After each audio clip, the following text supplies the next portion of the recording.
नमस्कार, मैं doctor DR. Patnaik, Bharat मौसम विज्ञान विभाग की तरफ से साप्ताहिक मौसम समीक्षा पर आप सभी का स्वागत करते हैं।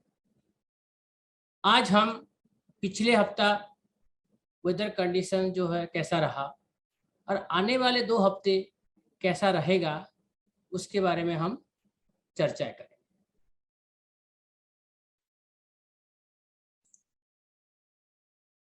पिछले हफ्ते का मुख्य मौसम स्थितियां अगर हम देखेंगे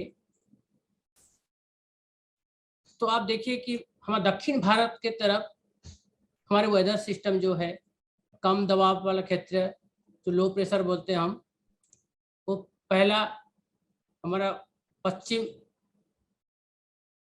बे ऑफ बंगाल, दक्षिण पश्चिम बे ऑफ बंगाल की तरफ था 29 अक्टूबर को, और धीरे धीरे ये कॉमन एरिया की तरफ आके फिर ये अरबियन सी की तरफ गया है।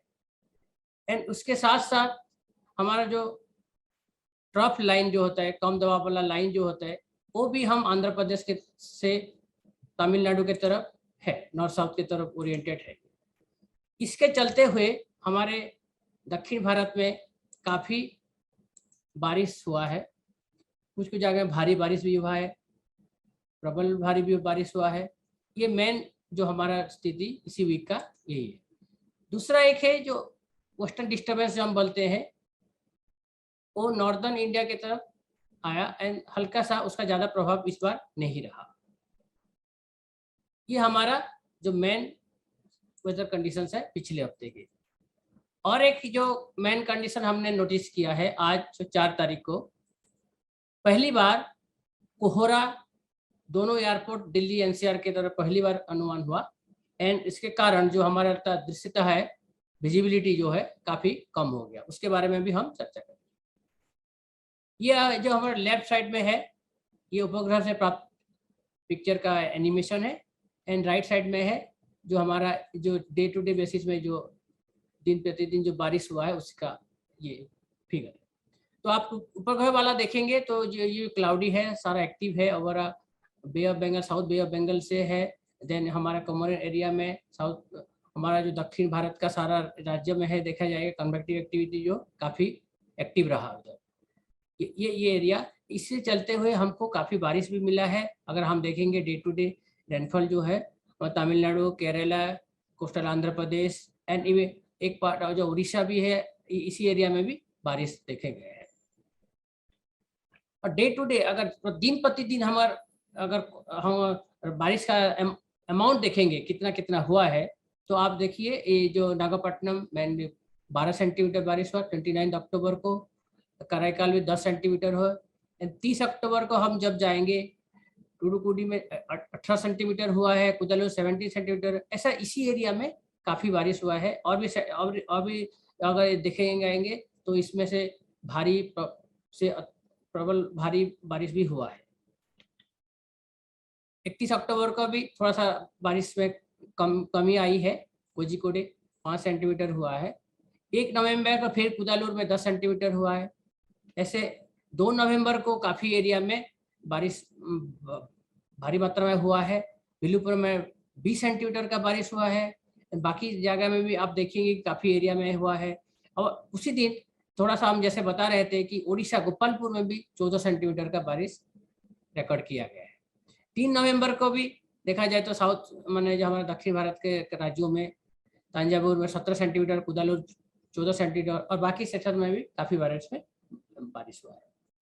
इसके चलते हुए अगर हम साप्ताहिक रेनफॉल अगर देखेंगे एक हफ्ते में कैसा रहा, ये हमारा लेफ्ट साइड में जो है ये हफ्ते का रेनफॉल है एंड राइट साइड में है जो क्यूमुलेटिव रेनफॉल है, जो कि संचित वर्ष जो 1 अक्टूबर से 3 नवंबर तक कितना हुआ है। पिछले हफ्ते का अगर देखेंगे 28 अक्टूबर से 3 नवंबर तक दौरान हमने जैसा डे टू डे में रेनफॉल में हम देखा था, तो हमारा जो दक्षिण भारत के राज्यों में काफ़ी बारिश हुआ है। और मैंने जहाँ की बहुत एक्सेस, लार्ज एक्सेस जो बोलते हैं, जो बहुत अनुमान हमारा लॉन्ग पीरियड एवरेज से अगर बहुत ज़्यादा होता है तो हम उसको एक्सेस बोलते हैं, लार्ज एक्सेस बोलते हैं। तो उसी ये साउथ पेनिनसुला में हमारा काफ़ी हुआ है, तमिलनाडु, केरल में ये हुआ, देन हमारा बाकी राज्यों में भी हुआ है। उसके चलते हुए अगर साउथ पेनिनसुला टोटल अगर हम एरिया देखेंगे तो 42% नॉर्मल से ज़्यादा हुआ है। बाकी लेकिन दूसरा क्षेत्र में काफ़ी कम हुआ है, माने पूर्व में ईस्ट वेस्ट में कम हुआ है, 86% कम हुआ है। हमारा उत्तर पश्चिम जो है वहाँ भी कम हुआ है, 57% जो है कम हुआ है। सिमिलरली जो मध्य भाग है वो भी कम हुआ है। तो इसी के चलते हुए पूरा देश में लगभग नॉर्मल के बराबर हुआ है। लेकिन अगर हम पूरा सीजन का देखेंगे, जो कि पर 1 अक्टूबर से 3 नवंबर तक अब देखेंगे, तो रेनफॉल का स्थिति बहुत अच्छा रहा। पिछले हफ्ते भी रेनफॉल सब अच्छे रहा है, इसलिए अक्टूबर महीने में काफ़ी अच्छे बारिश होने के कारण आज के डेट में हमारा जो कंट्री देश पूरा अगर हम करेंगे तो 33% एक्स्ट्रा रेनफॉल अभी हुआ है लॉन्ग पीरियड एवरेज से। वो अच्छा साइन है कि अच्छा एक्टिव अक्टूबर रहा है। एंड दूसरा सारे रीजन में भी बहुत अच्छा बारिश हुआ है। सबसे ज़्यादा जो है हमारा नॉर्थ वेस्ट इंडिया, जो कि हम 184% अधिक है। ना ये तापमान का अगर हम देखेंगे तो ये ऊपर में जो फिगर है ये अधिकतम तापमान वाला फिगर है, एंड नीचे वाला जो है अधिकतम, ये न्यूनतम, एंड ये एवरेज माने तापमान। और नीचे वाला जो है सब उसके से डिपार्चर, जो कि हमारा नॉर्मल से कैसा ज़्यादा है कम है, उसी का फिगर है हमारा नीचे वाला देखेंगे।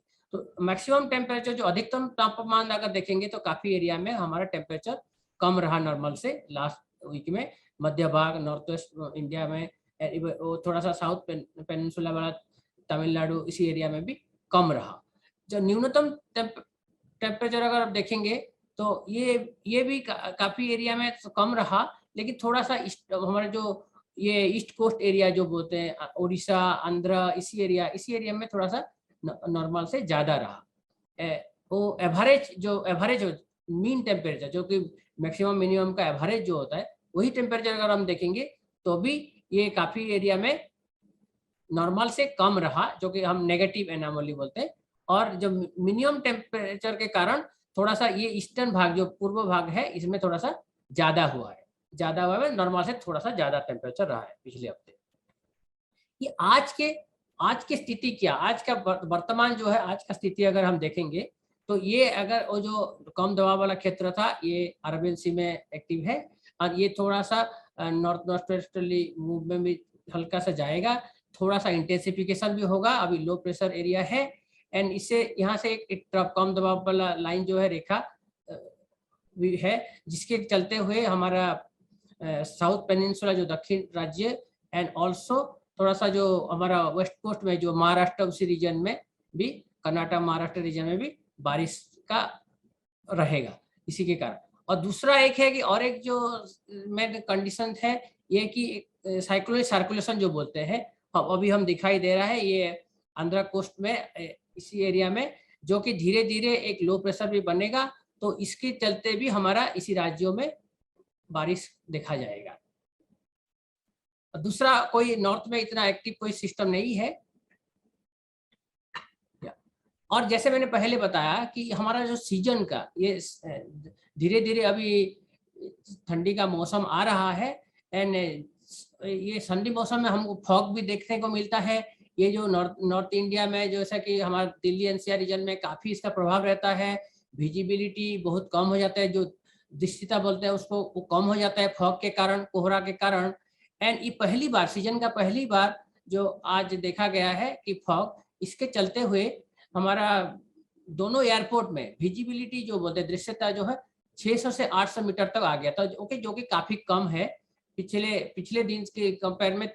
आज जो है इसमें बहुत कम हो गया है, एंड ये सीजन का ये पहला कोहरा है, इसके कारण विजिबिलिटी जो है दृश्यता वो काफ़ी कम हो गया था दोनों एयरपोर्ट में।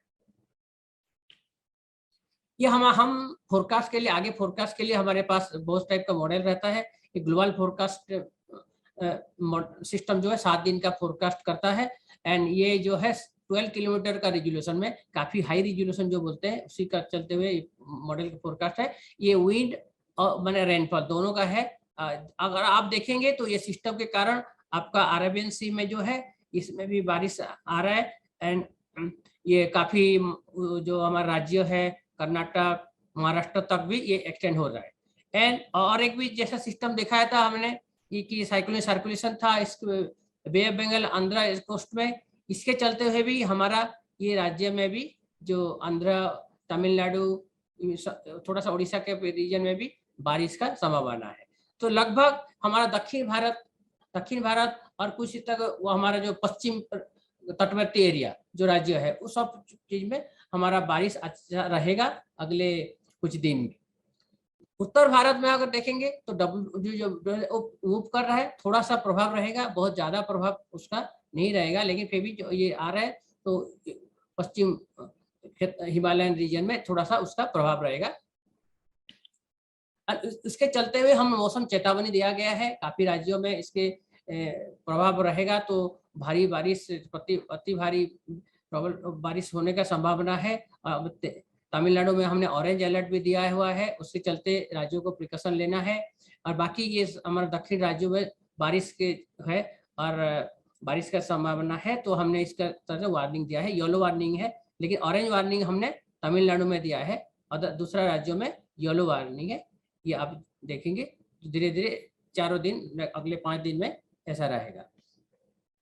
ये एक्सटेंडेड रेंज आउटलुक है, जैसा कि हमने बताया कि different type of model run करते हैं।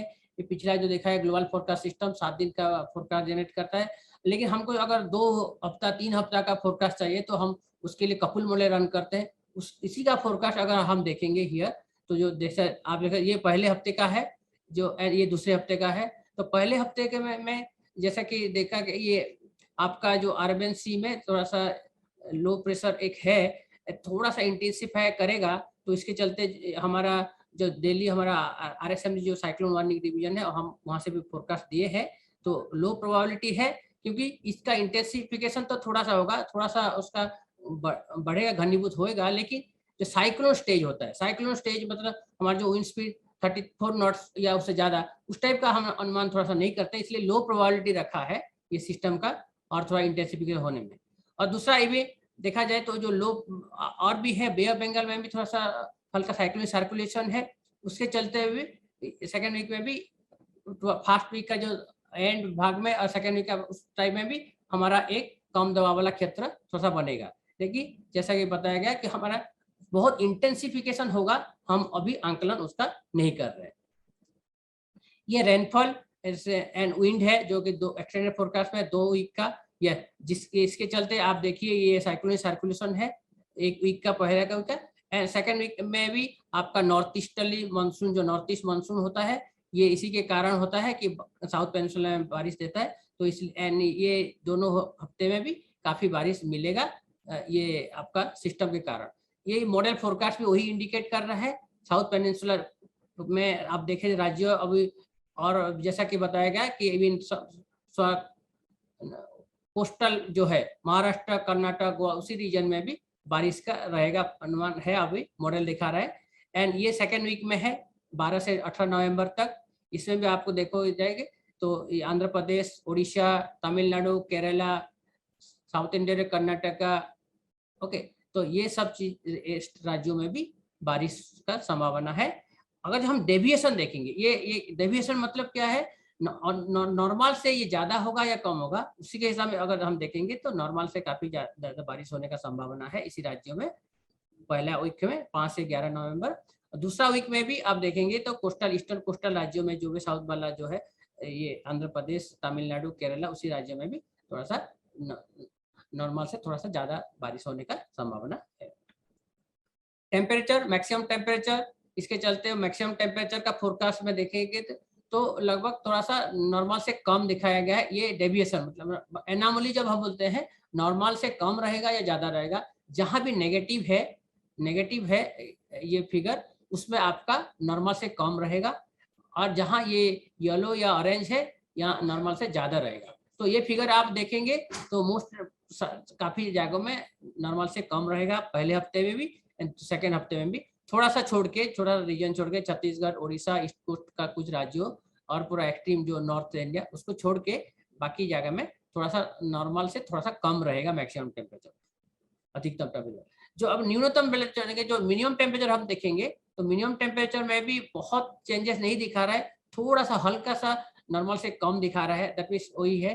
तो विंटर धीरे धीरे जैसे आप आगे बढ़ेंगे तो हम कोल्ड वेव आएगा तो टेम्परेचर ज़्यादा घटेगा। तो अभी तक ऐसा स्थिति नहीं है, लेकिन फिर भी थोड़ा सा कम न्यूनतम टेम्परेचर है काफ़ी जगह में। लेकिन साउथ में देखा जाए कर्नाटक, उसी राज्यों में, सेंट्रल इंडिया, मध्य भाग का कुछ राज्यों, नॉर्थ ईस्ट का कुछ राज्यों में थोड़ा सा हल्का हल्का सा नॉर्मल से ज़्यादा भी है। तो यही है टेम्परेचर का स्थिति। तो सारांश में अगर हम समरी में देखेंगे तो हमारे पास जो अभी का कंडीशंस के हिसाब में active north east monsoon normal से ज़्यादा एक्टिव रहेगा, क्योंकि एक्टिव साउथ पेनिनसुला में काफ़ी सिस्टम है, उसके चलते हमारा फास्ट कुछ दिन के बाद थोड़ा घट सकता है। लेकिन पहला जो है इसी वीक के हफ्ते में काफ़ी अच्छा बारिश होगा। एंड ये किसकी तरह से, किस वजह से हो रहा है कि ये एक लो प्रेशर एरिया है, कम दबाव क्षेत्र साउथ ईस्ट अरेबियन सी में है, लक्षद्वीप एरिया में भी है, थोड़ा सा ये मार्क करेगा, थोड़ा इंटेंसिटी बढ़ेगा नेक्स्ट 48 आवर।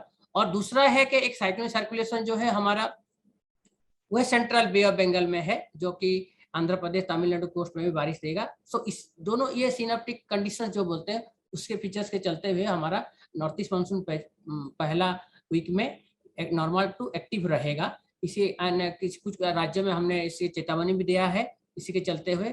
तो लाइट टू मॉडरेट रेनफॉल कुछ भाग में होगा, थंडरस्टॉर्म लाइटनिंग वेरी लाइकली दक्षिण भारत के काफी राज्यों में, एंड आइसोलेटेड प्लेस जैसा कि कोंकण, गोवा, साउथ मध्य महाराष्ट्र, साउथ मराठवाड़ा, ये सारे जगह में light to moderate rainfall, thunderstorm चेतावनी भी दिया गया है, लाइटनिंग का भी चांसेस है।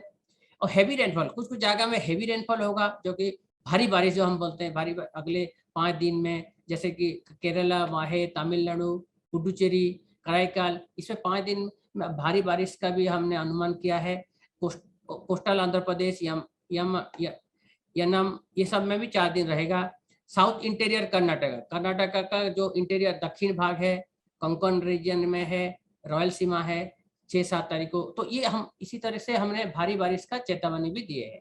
भेरी बारिश, प्रबल बारिश का जो हमने दिया, वहाँ भी कुछ जगह में चांसेस है, जैसे तमिलनाडु, पुडुचेरी, कराईकाल 4 नवंबर को, धीरे धीरे घटेगा। तो इसके चेतावनी के देखते हुए काफी राज्यों में प्रभाव पड़ेगा, जो तमिलनाडु एशिया में, तो उसको प्रिकॉशन लोगों को सूचित किया जाता है कि वो कुछ प्रिकॉशन उसका लेंगे। तो द्वितीय सप्ताह में जाएंगे 11 से 17 नवंबर को, तो ईस्टर्ली वेव जैसा कि हम देखें नॉर्थ ईस्ट मानसून अभी भी फिर भी रहेगा, एक्टिव रहेगा उसी हमारा साउथ दक्षिण भारत के राज्यों में, साउथ पेनिनसुला में, including Kerala, Lakshadweep area, coastal part, Tamil Nadu का तटवर्ती एरिया, आंध्र प्रदेश का भी तटवर्ती एरिया, इसमें एक्टिव रहेगा। तो नॉर्थ ईस्ट मानसून भी हम द्वितीय सप्ताह में भी नॉर्मल से एक्टिव रहेगा। उसके चलते हुए लाइट मॉडरेट स्कैटर माने बारिश भी होगा ओवर साउथ पेनिनसुला, एंड कुछ जगह में थोड़ा सा ज्यादा भी बारिश होगा, जैसे कि कोस्टल उड़ीसा तक भी बारिश होने का संभावना है। तो ओवरऑल द्वितीय सप्ताह में जो हम आउटलुक देते हैं उसको आउटलुक बोलते हैं, तो उसका नॉर्मल से थोड़ा सा एक्टिव रहेगा काफी केरला, तमिलनाडु, कोस्टल आंध्र प्रदेश इसी रीजन में, एंड ईस्टर्न हिमालयन रीजन जो है WD, ये जो प्रभाव में आता है, इसमें थोड़ा सा रेनफॉल कम रहने का संभावना है, क्योंकि हमारा बहुत एक्टिव जो बोलते हैं WD, वो उसका प्रभाव नहीं देखने को मिल रहा। जब हम न्यूनतम टेम्परेचर के बात करेंगे अगले 2 हफ्ते में, तो जैसा कि आप पहले हम डिस्कस कर चुके हैं, ये सर्दी का मौसम धीरे धीरे आने वाला है। तो पहला हफ्ता मिनिमम टेम्परेचर जो न्यूनतम तापमात्रा जो है 4 से 10 नवंबर का हम देखेंगे, तो काफ़ी एरिया में हमारा एप्रिशिएबली बिलो नॉर्मल रहेगा, जैसे कि 3 से 4 डिग्री कम रहेगा। Jammu Kashmir, Ladakh, Gilgit Baltistan, Muzaffarabad, Himachal Pradesh, western part of Uttarakhand, इसी एरिया में टेम्परेचर 3 से 4 डिग्री कम रहने का संभावना है। जो बिलो नॉर्मल जो 2 से 3 डिग्री कम क्षेत्र में रहेगा, north west India, central and east and north east India भी रहेगा। लेकिन ये एरिया में जैसा कि इसको छोड़ के, जैसे कि राजस्थान, ईस्ट राजस्थान, जो पूर्व राजस्थान के पूर्व भाग, northern part of Madhya Pradesh, north west Madhya Pradesh, उसी एरिया में थोड़ा सा टेम्परेचर हल्के से एबव नॉर्मल रहेगा 1 से 2 डिग्री। और जो कि most part of peninsula India, southern peninsula India जो है, उसमें भी नॉर्मल से थोड़ा सा ज़्यादा रहेगा, 1 से 2 डिग्री मिनिमम टेम्परेचर इसी हफ्ते का। अगले हफ्ते जब जाएंगे 11 से 17 नवंबर, तो वीक 2 बोल रहे हैं हम, तो यही देखा गया कि टेम्परेचर ग्रेजुअली जो धीरे धीरे कम होने का संभावना है। ऐसे टेम्परेचर ओवर द कंट्री, जैसे कि मिनिमम टेम्परेचर, न्यूनतम तापमात्रा धीरे धीरे कम होगा। एंड थोड़ा सा कुछ एरिया में नॉर्मल टू बिलो नॉर्मल रहेगा सारे कंट्री में ऑलमोस्ट, लेकिन कुछ एरिया जैसे कि interior Karnataka, parts of Tamil Nadu, many parts of north eastern states, Gujarat, इसी क्षेत्र में थोड़ा सा नॉर्मल से ज्यादा रहने का संभावना है, 1 से 2 डिग्री ज्यादा रहने का भी संभावना है। तो हम अगर मौसम का चर्चा हम सारे हमारा वेबसाइट से देते हैं, हमारे डिफरेंट ऐप्स भी है। अगर अधिक जानकारी चाहिए तो आप सारे ऐप देखिए, मौसम ऐप है, दामिनी ऐप है और मेघदूत ऐप है, ये सब चीज में हमारा उपलब्ध है। यूट्यूब है, ट्विटर है, तो इसमें आप जानकारी ले सकते हैं डिटेल्स जानने के लिए। और अगले हफ्ते हम फिर दोबारा मौसम का जानकारी, साप्ताहिक जानकारी लेके दोबारा हाजिर होंगे। तब तक नमस्कार।